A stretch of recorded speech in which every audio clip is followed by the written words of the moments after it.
MNC dia sediakan platform network marketing yang memberikan commission base secara pasif dan aktif kepada siapa yang bersama di dalam platform MNC. Okey, itu yang ada siapa jadi penimpan bijak dapat bonus pasif.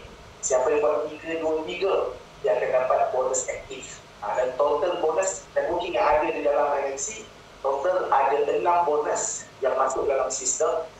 Ada satu bonus yang kita akan dapat cash sama di atas tangan ataupun cash transfer dekat dalam account bank kita sebagai currency bonus. Ini adalah bonus yang sebenarnya yang tim SMG dapat untuk kita sharekan kepada semua ahli-ahli MNC yang berada bersama dalam platform bersama dengan kumpulan SMG. Okay. So itu industri network marketing adalah industri yang billion dollar. Jangan dengar cakap saya, anda boleh Google network marketing, satu industri yang dah mencapai 850 billion US. Dia punya orang kata penghasilan dalam industri network marketing. Okay, dalam tempoh setahun berapa? 850 billion US. Banyak tak? Banyak. So industri ini sebenarnya dah digunakan di seluruh dunia.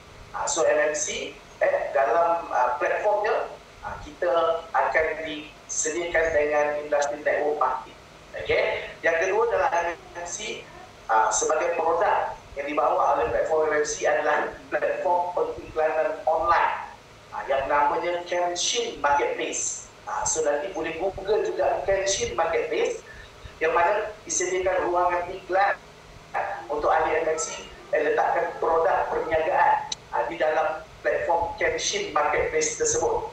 So kalau industri pengiklanan online, sudah pastilah satu industri yang bernilai billion dollar.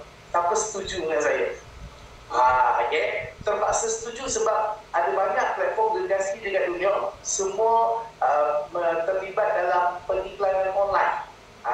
Contoh Alibaba, ada eBay, Amazon, Facebook, Shopee, so itu Lazada, itu antara syarikat pengiklanan yang bernilai billion dollar. So dalam MNC ada industri billion dollar iaitu pengiklanan online yang digabungkan dalam platform MNC. So power tak platform MNC ni? Power. Itu yang bagi billion dollar industry. Networking dan juga online advertising. Dan satu lagi adalah ini antara pasal ketiga yang MNC bawa. Ini pun dah diumumkan di dalam sistem MNC. Yang mana pasal ketiga adalah fakta lagi satu industri yang digabungkan dalam platform MNC. Dan industri ini bernilai trilion dolar. Banyak tak trilion dolar? Banyak. Apakah industri tersebut? Industri cryptocurrency ataupun industri coin. Siapa yang dah bawa platform coin ni sampai ke trilion dolar, iaitu platform Bitcoin. Dah mencapai trilion dolar USD, 3 trilion USD tak salah saya, perolehan daripada pasaran jual beli Bitcoin yang telah berlaku di pasaran.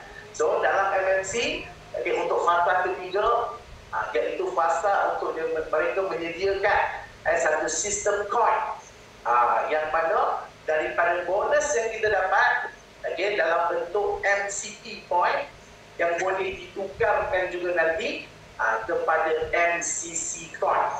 Ini bukan exit plan tapi penambahan yang baik, penambahan yang baru untuk kita manfaatkan bonus yang kita dapat. So bermakna bonus MCP yang kita dapat itu bukan sahaja kita boleh cash kan, bukan sahaja kita boleh tukarkan dengan barang di Kenshin Marketplace, dan juga MCP bonus itu boleh ditukarkan kepada coin. So di situ dengan ekosistem yang telah dibuat oleh MNC ini, bila sampai ke fasa coin ni nanti, insyaAllah MCC coin ni akan naik nilai. Dengan ekosistem yang telah dibuat oleh MNC, dan di situ value ataupun nilai MCP ini akan digandakan lagi dengan nilai MCC coin. So, siapa yang berada di dalam platform MMC yang terawal ini sudah pastilah akan dapat tukarkan MCT point anda kepada MCC coin pada harga yang paling lantai sekali. So potensinya satu MCC coin, ini orang kata berdasarkan potensi daripada market cap coin yang ada, dia boleh naik sehingga $100